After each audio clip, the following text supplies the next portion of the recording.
We turn our attention now to Niger State, where 29 persons have died following a boat mishap in Borgu local government area of Niger.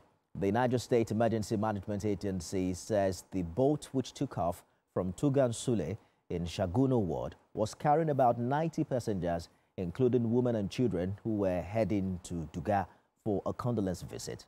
The boat accident was linked to overloading and a collision with a tree stump. So far, 29 bodies have been recovered, 50 others rescued, and 2 others still missing.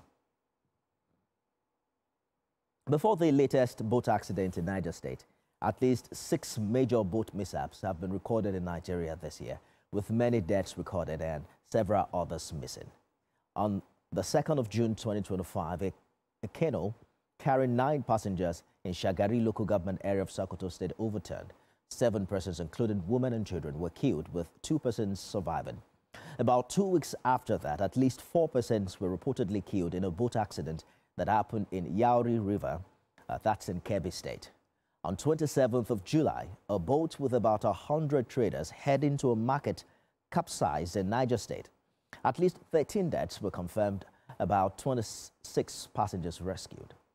The National Emergency Management Agency confirmed that 9 people lost their lives in a boat accident in Taura local government area of Jigawa State that same day. On 17th of August, a vessel carrying about 50 passengers and goods capsized in Goroyo, Sokoto State, leaving at least 25 fear dead. Rescue operations managed to save about 41 people, while 4 deaths were officially confirmed before the search was called off.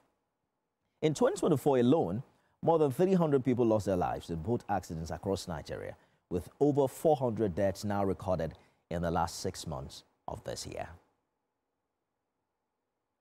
Senior reporter Tinabe Bamaye joins me on the news at 7 for more updates. Tinabe, walk us through the timeline from when the accident occurred to when the first responders received the report and were deployed for rescue operations. Hi, Nathan. Very good evening. It's quite a tragic event, and it's unfortunate that these events have become recurring events, every now and then, especially when the rains begin to fall and the rivers begin to overflow. We keep hearing of incidents like this. And even before the raining season, we've been hearing of boat mishaps as well, because of lack of safety and caution in traveling, using the waters for travel.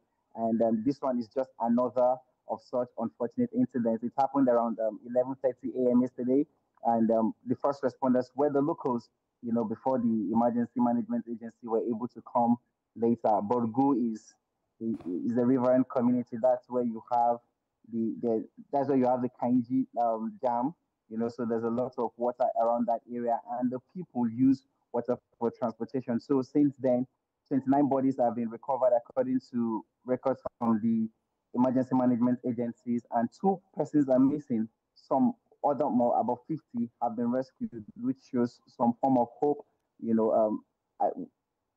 at least considering considering the level of devastation we see in some other incidents. 29 persons died. It's nothing. It's not a good one at all. But 50 persons were rescued, and at least there's still hope, maybe somewhere, until the issues of caution is taken care of, until safety is enforced. We might keep having, unfortunately, such kind of issues. Indeed. And that's a big question for the state government to answer. We're hearing from the Emergency Management Agency, its statement is citing issues of overloading and a collision with a submerged tree, a tree stump. But walk us through what the issues are that you've reported in the past, safety protocols being breached. Can you confirm, for instance, if life jacket usage was enforced in this particular case? Oh, definitely not. It wasn't. Like I said, the issues of safety, we're still here to see some level of enforcement. The desired enforcement is not there yet. It's not been carried out. For example, that particular boat, people were not using life jackets, and that's why it was difficult to rescue. So to rescue those, if they had life jackets on, we would have had less casualty. And also, I think it calls for a lot of collaborative effort, especially with other agencies like the National Inland Waterways Authorities, They are in charge of enforcing safety on water transportations. And Niger State has plenty water bodies, which might be a bit difficult to police around.